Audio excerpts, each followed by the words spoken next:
الحمد لله نحمده ونستعينه ونستغفره ونؤمن به ونتوكل عليه ونعوذ بالله من شرور أنفسنا ومن سيئات أعمالنا من يهد الله فلا مضل له ومن يضلله فلا هادي له ونشهد أن لا إله إلا الله وحده لا شريك له ونشهد أن سيدنا ومولانا محمدا عبده ورسوله الذي أرسله بالحق بشيرا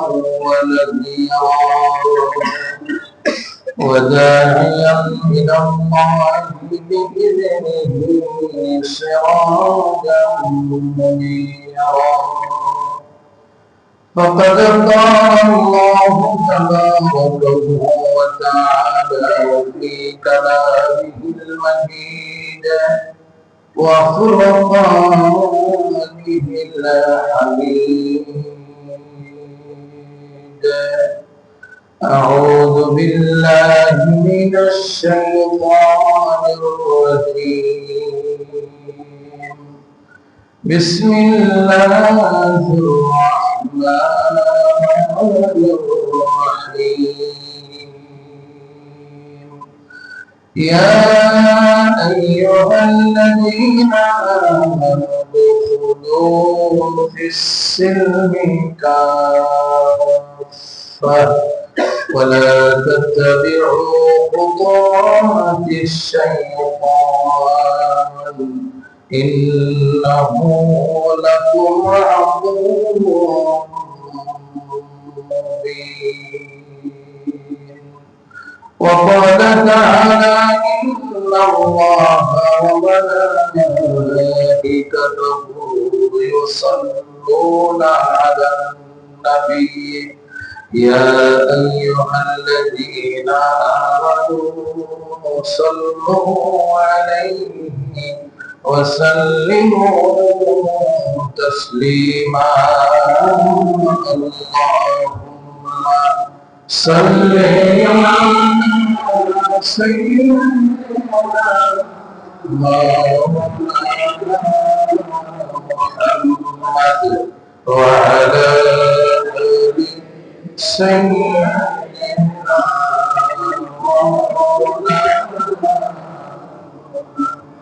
الله رحمك نصيبك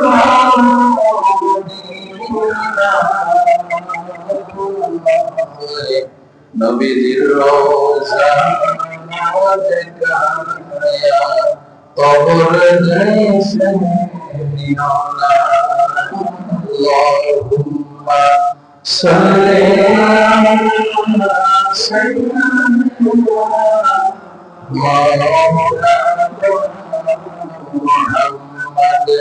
وعلى آل سيدنا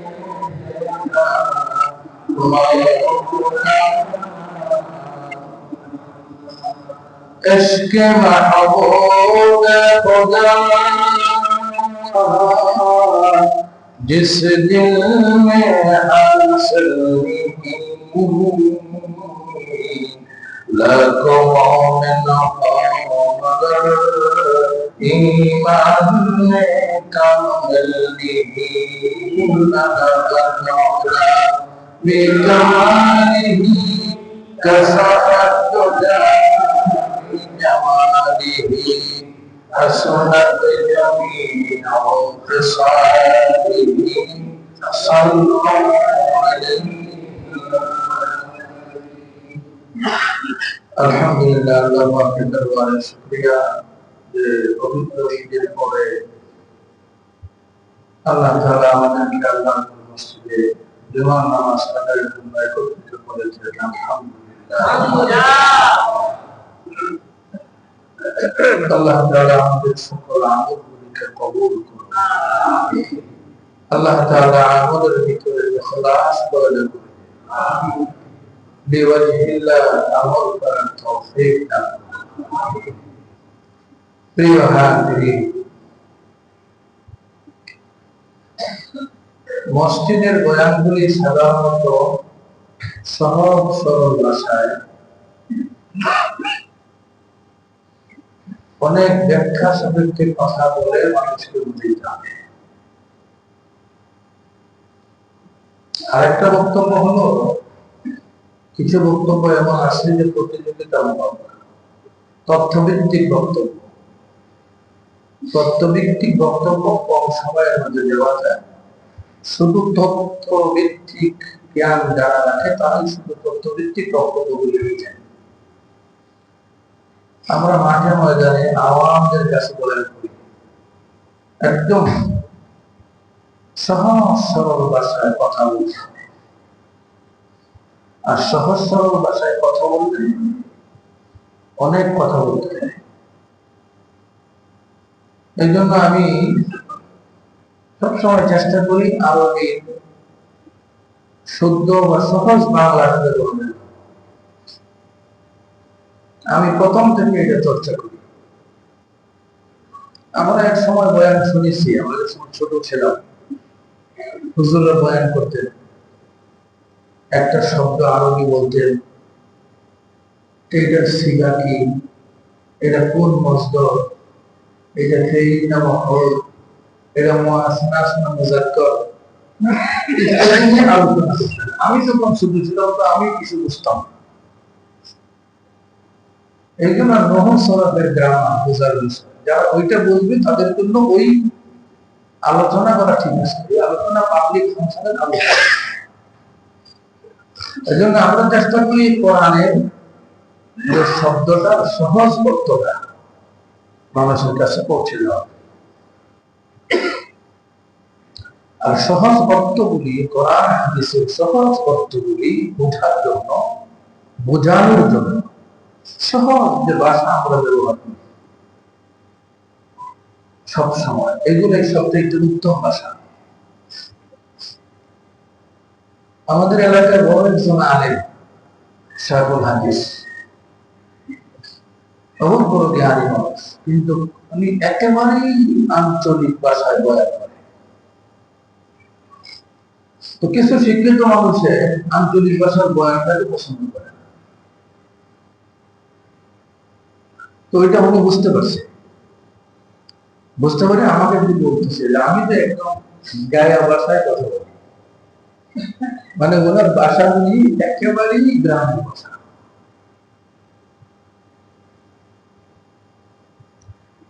আমি ওনাকে যেটা বললাম, এটা হইল ওয়াজের মূল উদ্দেশ্যটা হইল আমি যে জিনিসটা বুঝাইতে চাচ্ছি আপনাদের মেধা জ্ঞান অনুযায়ী ওই শব্দগুলি প্রয়োগ করে আপনাদেরকে বুঝিয়ে দেব। আপনারা যদি বুঝতে পারেন তাহলে এটা ওয়াজ। আপনারা বুঝতে পারেন আমি 50-40% আরবি শব্দ ব্যবহার করি। আরবি শব্দ ব্যবহার করলে কি বুঝতে পারবে কেউ? অনেকেই তো বুঝবে না, 90% মানুষ বুঝবে না। মানুষে বলবে না খুব সুন্দর করে আরবি করছে, কিন্তু বুঝে না। ওয়াজের মূল উদ্দেশ্য হল বুঝা, সুন্দর সাহিত্য বলা তো ওয়াজের মূল উদ্দেশ্য। এই জন্য আমাদের কথাগুলি বিশ্লেষণ ধর্মী হয়, সহজ সরল ভাষায় বিশ্লেষণ করলে আলহামদুলিল্লাহ মানুষে বুঝে। আলহামদুলিল্লাহ, আল্লাহ তাআলা আমাদেরকে বোঝার তৌফিক দান করুন। আমি কোরআনের যে আয়াতটা বলছি, আমি সানাদুল বলছি না, এর ব্যাখ্যাও বলছি না, আমি শুধু এই কোরআনের আয়াত থেকে আপনাদেরকে এটুকু বোঝাইতে চাই। সার নির্যাসটা এখানে আমরা কি বলছেন, ইয়া আইয়ুহাল্লাযীনা হে ঈমানদারগণ, উদখুলু প্রবেশ করো, ফিস-সিলমি ইসলামের ভিতরে, কাফা পরিপূর্ণ। মানে হে মোমেন মুসলমান, তোমরা মোমেন, তোমরা মুসলমান, মানে তোমরা বিশ্বাসী, তোমরা একটা বিশ্বাসের ভিত্তিতে মোমেন হইছ, মুসলমান হইছ, ঠিক না? একটা বিশ্বাসের নাম তো ঈমান, আর যার মাঝে ঈমান আছে সে হইল মোমেন। আল্লাহ ওইদেরকে বলতেছে যে তোমরা যারা আমি আল্লাহকে বিশ্বাস করছো করে মুমিন হইছো তা শোনো। এখানে আল্লাহ পাক ইয়া আইয়ুহান নাস সকল মানব মণ্ডলীকে উদ্দেশ্য করে বলেন নাই, খাস ভাবে যারা মুমিন, মুমিন মানে বিশ্বাস ঈমানদার, শুধু তাদেরকে বলছে যে তোমরা যেহেতু আমি আল্লাহর উপরে বিশ্বাস করছো, ফেরেশতা রাসূল আখিরাত তকদীরে বিশ্বাস করে ঈমানদারি করে, এইখানেই শুধু তোমরা থাকিও না, তোমরা পরিপূর্ণভাবে ইসলামের ভিতরে ঢুকো। সুবহানাল্লাহ। উদখুলু, ঢুকো, প্রবেশ করো আমাও ভিতরে। ফিসসিলমি কাফা, ফিসসিলম মানে ইসলামের ভিতরে হও, কাফা পরিপূর্ণরূপে ঢুকো। ওয়ালা তাত্তাবিউ খুতুওয়াতিশ শাইতান, এবং অনুসরণ করিও না শয়তানের। অনুসরণ করিও না কে বলেন? শয়তানের। আল্লাহ বলছে উদখুলু ফিস-সিলমি কাফা, প্রবেশ করো ইসলামের ভিতরে, অনুসরণ করিও না শয়তানের। ইন্নাহু লাকুম আদুউম মুবিন, সুস্পষ্ট দুশমন হইল তোমাদের শয়তান। এই দুনিয়ায় যদি মানুষের কোন দুশমন থাকে এ হইল শয়তান। এখন উদখুলু ফিস-সিলমি কাফা, ইসলামের ভিতর প্রবেশ করো, এর মানে কি? এর মানে হইল আল্লাহ এবং তার রাসূল যা করতে বলেছেন তা তোমরা করো, আল্লাহ এবং রাসূল যা করতে নিষেধ করছেন তা তোমরা মানো। এটার নাম হইল ইসলাম। কথা বুঝে আসছে? আল্লাহ কি বলছেন? প্রথম কথা হইল ঈমান, দ্বিতীয় কথা পাঁচ ওয়াক্ত নামাজ জামাতের সাথে, তৃতীয় কথা যাকাত খরচ হইলে যাকাত দাও, রমজান আসলে রোজা রাখো, টাকা থাকলে হজ করো। এটাই তো প্রথম পাঁচটা, ঠিক না? পাঁচের মধ্যে সাইডের কোনো দাম নাই যদি ঈমান না থাকে, আর ঈমান যদি থাকে সাইডটার দাম আছে। ঈমান যদি না থাকে নামাজ পড়লে কোনো কাজ হইব না। কথা বুঝাইতে পারছি? ঈমান না থাকলে নামাজের কোনো দাম আছে? দাম নাই। ঈমান না থাকলে হজের কোনো দাম আছে? নাই। ঈমান না থাকলে রোজা রাখলে কোনো দাম আছে? কোনো দাম নাই। ঈমান না থাকলে যাকাত দিলে কোনো দাম আছে? কোনো দাম। ঈমান হইল আসল। ঈমান ঠিক করার পরে তুমি ইসলামের ভিতরে পরিপূর্ণভাবে ঢুকো, অর্থাৎ কিছু ইসলামের কথা মানতেছ আর কিছু শয়তানের কথা মানতেছ। বুঝছেন কথা? কিছু আল্লাহর কথা মানো আর কিছু তুমি শয়তানের কথা মানো।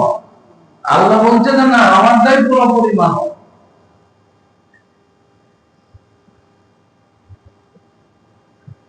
তো শয়তানের কথা কি? যে সমস্ত কাজগুলি, কথাগুলি, বিশ্বাসগুলি গুনাহ, কি যে বিশ্বাস গুনাহ, যে আমল বা কাজ গুনাহ, যে কথা গুনাহ, এগুলো হইল শয়তানের কাজ। এগুলা কার কাজ? বুঝেন ভালো করে? আর যে কাজগুলি সওয়াবের কাজ, এগুলা আল্লাহর কথা, আল্লাহর হুকুম। এখন আমরা কি ইসলামের ভিতরে পরিপূর্ণভাবে ঢুকছি? বলেন কতটুকু ইসলামে ঢুকছেন? মিথ্যা বলা কি ইসলামে জায়েজ আছে? মুসলমানে মিথ্যা বলে কিনা? তো যে মুসলমানে মিথ্যা কথা বলে, এই মুসলমান কি ইসলামে ঢুকছে? ঢুকছে বলে? আচ্ছা, ঠগামি মানুষকে, এটা গুনাহ না সওয়াবের কাজ? গুনাহ। এইটা যদি করে গুনাহ হয়, এইটা করতে আল্লাহ এবং তার রাসূল কি নিষেধ করে নাই? তো আপনি আমি যদি এটা করি তাহলে কি ইসলামে ঢুকলাম? কথা বলেন, ইসলামে ঢুকছি? সুদ খাওয়ার কথা কোরআনে আল্লাহ নিষেধ করে নাই? এখন আমি যদি সুদ খাই তাহলে কি ইসলামে ঢুকছি? মদের কথা আল্লাহ কোরআনে হারাম বলে নাই? বলেন। তো আমি এটা খাই, তো আমি কি ইসলামে ঢুকছি? জিনা করা হারাম, ইসলাম বলছে আমি জিনা করি, আমি কি ইসলামে ঢুকছি? বলেন, ইসলামে ঢুকছি? পর্দার বিধান লঙ্ঘন করা হারাম, আমি বেপর্দা মহিলার সাথে সদা সর্বদাই কথা বলতেছি, নিয়ম বানিয়ে নিছি, আমি কি আল্লাহর হুকুম মানছি? তাহলে আমি কি ইসলামে ঢুকছি? এরকম হাজারটা আমল আজকে মুসলমানের মধ্যে আছে।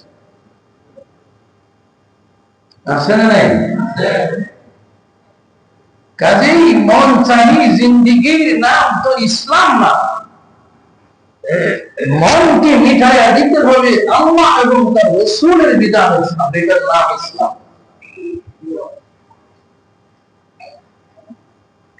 আমার মনে চাইলো তো এটা করলাম, মনে চাইলো না তো করলাম না, এটার নাম তো ইসলাম না। ইসলাম তো হলো আতিউল্লাহ ওয়া আতিউর রাসূল, আল্লাহ এবং তার রাসূলের পূর্ণ আনুগত্যের নাম তো ইসলাম। আমি যখন আল্লাহ রাসূলের আনুগত্য করলাম তো আমি মুসলমান, করলাম না তো আমি মুসলমান না। এজন্য হাদিসে আসছে লা ইয়াজনু যানি হিনা ওয়া হুয়া মুমিন। শরাবের কথা আসছে, মদের কথা, জিনার কথা আসছে। যখন কোন মানুষ কবিরা গুনাহ করে, কবিরা গুনাহ করা অবস্থায় এই লোকটা মুসলমান থাকে না। বুঝেন কথা? কি বুঝছেন বলেন, কি বুঝছেন বলেন? কবিরা গুনাহ করার মতো অবস্থায় মুসলমান থাকে না। বলেন, পারবে বলেন? মিথ্যা কথা বলা কবিরা গুনাহ কিনা? বলেন। তাহলে মিথ্যা কথা ছাড়তে পারছি আমরা? কিসের মুসলমান আপনি? এখন পর্যন্ত মিথ্যা কথাই তো ছাড়তে পারিনি। দুনিয়াটা কি খেল তামাশা? আফাতুমিনুনা বিবাউদিল কিতাবি ওয়া তাকফুরুনা বিবাউদ। ইহুদিদের একটা চরিত্র ছিল, বৈশিষ্ট্য ছিল, যে তারা কিছু মানত আর কিছু মন গড়া মানত। যেটা ভালো লাগছে এটা মানে, যেটা ভালো লাগে না এটা মানে। এই কালচার এটা ইহুদিদের। কার এটা? বলেন, এই কালচারটা কার? এটা মুসলমানদের মধ্যে আইসে না, আইসে না? তাহলে আপনি কিসের মুসলমান? আপনি মনে করছেন জুমার দিন নামাজ পড়লাম, মাঝে মধ্যে মসজিদে আসলাম, সালাম কালাম কিছু করলাম, মিলাদ দাওয়াত করলাম, বাস মুসলমান হয়ে গেল। ওই তো মুসলমান। এটা কি মুসলমানের ডেফিনিশন?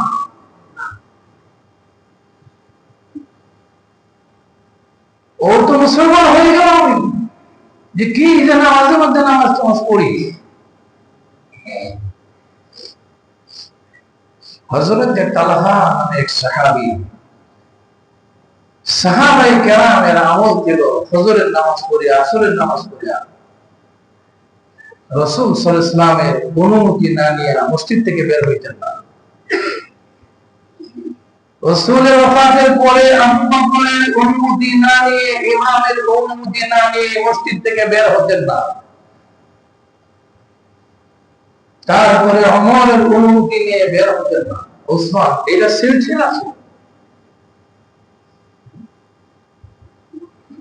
এখন কোন সুরতকারী ডাইনে সালাম দা, বামে সালাম দা, অর্ধেকটা ফিরে আগে উঠে আমি দৌড় দিই। হায় হায়, মনে হয় এই দৌড় দেখলে আমার মনে হয় যে শয়তান লেজ ধরে আমাদের বসে লাগায় টানতেছিল, খুব জোর করে ঢুকছেন, ওই সালাম ফিরানির সাথে সাথে টান্না বাই করে বলছেন। আমার কাছে এরকম মনে হয়।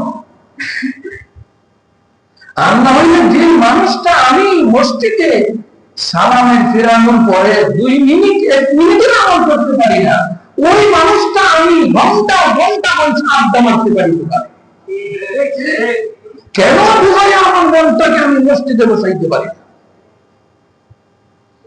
কেন পারি না? আমি ঠিকই তো গায়ে বসতে পারি, ঠিকই রাস্তায় দাঁড়ায় মিনিটের মিনিট আবার করতে পারি, কিন্তু কয়েকটা মিনিট শব্দ দিয়ে মসজিদে বসতে পারি না। কেন পারি না? আমি শয়তান পিছন দিয়ে টানতেছে, রশি না দেয়, চাই না বার করে দিচ্ছে। বাস্তব না অবাস্তব?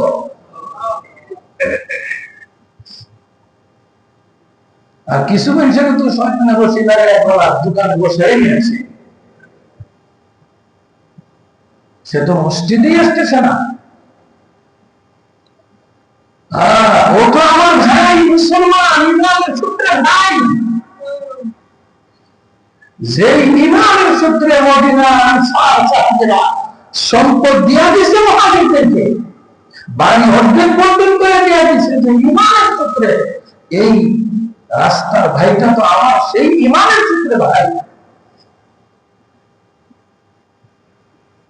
কথা বুঝাইতে পারি নাই? নবীজির একজন সাহাবী মক্কা থেকে মদিনায় হিজরত করে গেলেন, কিছু নাই, যা নেওয়ার ছিল টাকা পয়সা সোনা দানা টানিয়ে গেছে, সহায় সম্ভব সব রেখে চলে গেছে। মদিনা যাওয়ার পরে মদিনার লোকেরা ওইখানে সম্পদ ভাগাভাগি করে দিয়ে দিবে। এমন মদিনা আছে যা 2 জন বিবি ছিল, আপুসে পরামর্শ করিয়া এক বিবিকে তালাক দিয়া ইদ্যতের পরে মুহাজির ওই ভাইয়ের কাছে বিয়ে দিয়েছে। এই ত্যাগের বিনিময়েই তো আজকে 1400 বছর পরে ইসলাম এখন আমাদের মধ্যে টিকে আছে। যে ইমানের সূত্রে এই ত্যাগ স্বীকার করছে, সেই ইমানের সূত্রে আজকে আমার ভাই রাস্তায় ঘুরে, রাস্তায় দাঁড়িয়ে থাকে, দোকানে বসে থাকে, আমি কিছুই করতে পারি না, কোনো ভূমিকা এনে রাখতে পারি না। কোথায় আমার ইমানের দাবি, কোথায় আমার ইমানের স্পিড? মসজিদ কমিটির দায়িত্ব কি? 1 নম্বর দায়িত্ব, 1 নম্বর দায়িত্ব, যে এলাকার মহল্লার মসজিদ প্রত্যেকটা মানুষকে নামাজের দাওয়াত দেওয়া। এটা মসজিদ কমিটির দায়িত্ব। বাংলাদেশের কমিটিগুলিকে মনে করে দায়িত্ব আছে করিয়া, ইমামের 1 নম্বর কাজ, 1 নম্বর কাজ ইমামের 1 নম্বর কাজ,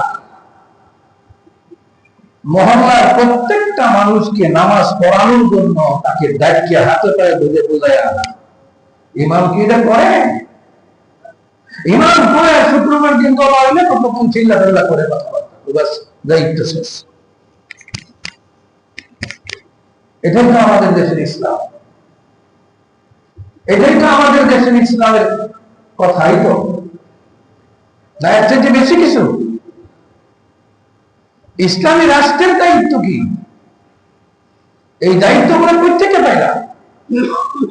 ইসলামী রাষ্ট্র যখন হবে, সূরা হজ এখানে আল্লাহ তাআলা বলে দিয়েছেন, যখন তোমরা ইসলামী রাষ্ট্র করে ফেলবা, অর্থাৎ তোমার কথায় যখন দেশ চলবে, তুমি দেশ চালাইতে পারো না, তোমার পরিবারটা তো চালাইতে পারেন না, আপনার বউ বাচ্চা তো আপনার কথা শুনে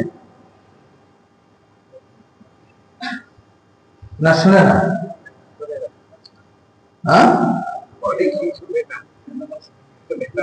আছে। তো আমি কইলে তো আপনার উদ্দেশ্য, আমার মাঝে বেজাল, এইখানে বেজাল থাকবো না। আমি কত বড় বুজুর্গ, আমার বউ জানে না, আমার মানবো কেমনে? আপনি তো আসল ঠিক নেই থেকে আপনার মানে না। আপনি রাত্রে বেলা ঠিক হয়ে যান, দিনের বেলা ঠিক হয়ে যান, বউ আপনার পাওয়ারের কাছে পৌঁছে না। আপনার মধ্যে আগে নেই নীতি ইনসাফ 100% তৈরি করে, একটা গুণার থেকে বেঁচে থাকে। আপনার বউ পীরের মতো আপনাকে মানবে, আমার বউ তো জানে আমি কি করি না করি, মানবে কেমনে? কথা বুঝেন নাই? দুর্বলতা আছে না? তা আপনি বুঝাইতেছেন যে আপনার বউ মানে না। আমি বুঝতেছি আপনার মধ্যে মানার যোগ্যতা নাই, জন্য মানে না। আপনি যোগ্য হয়ে যান, আমি যোগ্য হয়ে যাই,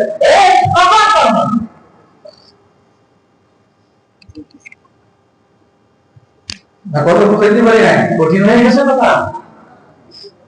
আমি আগে ঠিক হয়ে যাই, তারপরে আমি ওইখানে বুঝবো। আমি তো ওইখানে বুঝতেছি, এটা এক পক্ষের কথা। আমি যে ওইখানে জিজ্ঞাসা করি যে আপনার আসলটা বাড়িয়ে দিই, কইব ফজরের সময় ঠায় তুলতাম পারি না, এটার লেগে পরে আমি ঘুমাই। এই জন্য আপনার এক পক্ষের কথা শুনলে আমি তো পালাই দিই না, ওই পক্ষের কথা শুনতে হবে তো না। কথা বুঝলেন না? এই জন্য হাদিসে আসছে, একটা কথা শুনেন, স্ত্রী ইন্তেকালের পর যদি স্বামী এই কথা বলে যে এই বিবির প্রতি আমি সন্তুষ্ট ছিলাম, আল্লাহ রাসূল বলেন যে আল্লাহ পাক তাকে তৎক্ষণাৎ সব গুনাহ মাফ করে দেয়। আর স্ত্রী যদি বলে মৃত্যুর পরে আমার স্বামী খুব ভালো, আদর্শবান স্বামী, খুব ভালো ছিল, ওই স্বামীকে আল্লাহ তাআলা মাফ করে দেয়। মানে আপনার ভোটটা আপনার বিবি আপনার দিব কিনা ইলেকশনে খাওয়াইছে, আপনি কয় নম্বর আপনার বই দেয় না, কারণ সব নম্বরই কাম মানছে না, মানলে আপনার বই কিন্তু বলে রাখবে, জানে কি জানে না? কথা বুঝলেন না? এটা কি বউয়ের কাছে ফিরে কি চলে না? যারা বউয়ের কাছে ফিরে কি চলে, এরা ফিরে কি সারা দুনিয়া দিতে চলে। বউয়ের কাছে ভালো হয়ে যান, বউ আপনার কাছে ভালো হয়ে যান, কারণ বউ সম্পর্কে আপনি যতটুকু জানেন, আপনার সম্পর্কে আপনি বউ যতটুকু জানেন, এই সমাজের অন্য কোন মানুষের এতটুকু জানে না। জানলেই তো কারো প্রতি শ্রদ্ধা ভালোবাসা তৈরি হয়, ঠিক না? এই জন্য বলা হয়েছে সফরে যাও, সফরে সফরে গেলে বুঝবা মানুষ ভালো আনন্দ। কেমনে বুঝবা? আমলেও বুঝবা, পয়সা খরচ করাতে বুঝবা। দেখো খারাপ হইতে আচ্ছা খারাপ হইতে পহটা বুঝবেন যে আলুটা কি, মানে আপনি কি একা একা ধান খাইবেন? তো ভাই একটা খাইলাম না, খাইব না, খাইলাম, হ্যাঁ দৈরে অপেক্ষা করতেছে যে বুঝা যায় ভাই ভালো মানুষ কিনা। এই জন্য বলা হয়েছে সফরে যাও, যে অর্থনৈতিক অবস্থাটাও বুঝবা, সফরে রাত্রি বেলায় থাকলে আমলও বুঝবা। এই আমলের নাম তাহাজ্জুদ না, এই আমলের নাম আওয়াবিন চাষক না, এই আমলের নাম নফল না, এই আমলের নাম ফরজ ওয়াজিব। ফরজ ওয়াজিব যে ছেড়ে দিছে এ বেআমল। ফরজ ওয়াজিব ছাড়ে নাই, সুন্নতে মুআক্কাদা ছাড়ে নাই, সে বেআমল না। এখন আমাদের অবস্থা হইলে ফরজ চাষে ছাড়ো, নফল যদি করে এর মতো মানুষ কেউ নেই। যে কি করে আল্লাহ মাফ করো, কথাটা আমি যেটা বলতে চাইতেছি, আগে মাফ চাইতেছি আল্লাহ। আমি কত মানুষ দেখছি, কত মোটা ফাঁকরি বাইরিয়া, কত আকাম যে করতেছে। এটা কি দুষ ফাঁকরিটা না? ফাঁকরিটা মানছে মানুষের ভালোবাসা অর্জন করার লেগে, সুন্নতের লেগে রাখে নাই। অনেক লোকের এক গোষ্ঠীর উপরে দাঁড়িয়ে আছে, সুন্নতের জন্য দাঁড়িয়ে রাখে নাই, গাঞ্জা খায়, দাড়ি এক মুষ্টির উপরে আছে, আছে না নাই? দাড়ি অনেক লম্বা আছে, নামাজ পড়ে না। নামাজ ফরজ, দাড়ি সুন্নাত। এই জন্য আমি এটা বলছি না যে দাড়ি বাকি করে সবাই না, এটাও ইসলামের শিআর, নিদর্শন দাড়ি। এই যে পাঞ্জাবি আছে, খুললে যদি শার্ট লাগাই দেই, লাগানি দেবো না। লঙ্গি খুললে যদি ফ্যান পরি, পরা দেবো না। টুপি খুললে যদি ওই যে ক্যাপ লাগাই, লাগানি দেবো না। তো সুট ফুট লাগাই কি বুঝবে? দাড়ি কিন্তু খোলা দেবো না, এটা খোলন দেবো। কথা বোঝেন না? এটা কি খোলন দেবো নাকি? বাকি সবগুলো খুললে লাগাই দেবো, এটা খুললে লাগাই দেবো না। এটার লেগে এটা লয়ে সব খোলার যায় তেমন দেখবো না, এটা লয়ে অন্য কোনো ট্রান্সফার করা দেখবো না, গেলে হ্যাঁ আপনারা দেখবো। তবে এবার আমরা না আমরা করি, তুই পেলে কোনো কথা এখানে নেই। একদিন আমারে কইতাছে, হুজুর আজান হইতেছে, নামাজে যায়, আজান শুরু হয়েছে। আমি আয় বললাম, আমি কিছু বললাম না, বললাম যে না পাইছে লাগা, দেখ আমরা কই কিন্তু হইতেছে নামাজ হয়তো না। তো হুজুর আজান হয়ে গেছে, নামাজ হ্যাঁ রাত করছে, নামাজ লাগবে না। কিন্তু হ্যাঁ এটা বুঝছে নামাজ দেওয়াটা ভালো লাগে, হুজুর নামাজ এটা সে ভালো বুঝছে না, কিন্তু তার জন্য নামাজ দেওয়া হচ্ছে ভালো নাই। এই জন্য একটা লম্বা ডায়লগ দিয়ে একটা ফাঁকি দিয়া সাত খেলার অনুষ্ঠান যে দাঁড়ায়, একটা খেলায় কি রে চাইব না, খেলায় আপনারা মূল্যায়ন করতো না। এটা হলো কি দাঁড়িয়ে ইসলামের শিয়ার কঠিন, বর্তমান না, এটা এক মুষ্টি রাখা, এক মুঠ রাখা। এই যে এরপরে কারে লম্বা করলে আবার করতে পারে, বাড়ি করার কোনো অনুমতি ইসলামে নেই। বুখারীর হাদিস, আব্দুল্লাহ ইবনে ওমর থেকে এই হাদিসটা দুনিয়ার সমস্ত মানুষের গ্রহণ করেছে। দুইটা সিস্টেম, একটা হলো এক মুষ্টির পরে কাটা, আর একটা হলো ছেড়ে দেওয়া, যত লম্বা হইতে পারে না কাটা। এই দুই কথার মধ্যে সারা দুনিয়ার সমস্ত উলামায়ে কেরাম একমত, বাড়ির মধ্যে দুনিয়ার উলামায়ে কেরাম একমত নাই। এটা পরিষ্কার মাসআলা। আল্লাহ তাআলা আমাদেরকে